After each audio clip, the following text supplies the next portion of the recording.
मागच्या 2 दिवसामध्ये 5 ते 6 इंटरव्ह्यू घेतले असतील. ते मराठी असतील, हिंदी असेल, तो मुद्दा नाहीये. त्या ठिकाणी इंटरव्ह्यू इंग्लिशमध्ये चालू होता आणि त्यांना बोलताना खूप ते अडखळत होते. खूप तत-फत झाली होती त्यांची. पण ती कंडिशन मीही समजू शकतो, कारण माझी इंग्लिश काही छान नव्हती. मीही मराठी मीडियममध्ये शिकलोय. परंतु मित्रांनो, मला तुम्हाला प्रत्येकाला सांगायचंय, ज्या लोकांना हे आय-टी इंडस्ट्रीमध्ये यायचंय आणि ज्याला आय-टी इंडस्ट्री यायचंय ना, त्याला इंग्लिश जरी येत नसली ना तरी चालतं, पण बेसिक इंग्लिशची खूप गरज असते मित्रांनो. त्यासाठी फार महत्त्वाचे 3 पॉइंट्स मी तुम्हाला आज सांगणार आहे. प्रत्येकाने ट्राय करा. माझी कळकळीची विनंती प्रत्येकाला, जी मी ट्राय केलंय त्यांना प्रत्येकाला सांगायचं मला.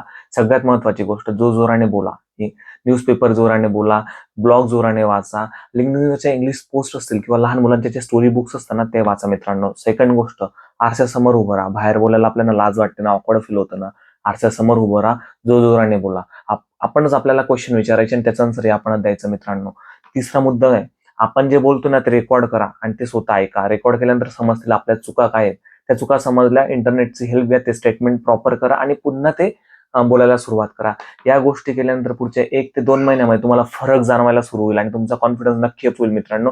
जी गोष्ट मी फेस केली, कारण मी सुद्धा एक मराठी स्टुडंट आहे आणि मराठी मीडियममध्ये शिकलोय मित्रांनो. माझी कळकळीची विनंती, प्रत्येकाने हा ट्राय करा आणि आपल्या मराठी मुलांनी जास्तीत जास्त जॉबला लागावं, हीच माझी इच्छा आहे मित्रांनो, हेच माझं ध्येय आहे.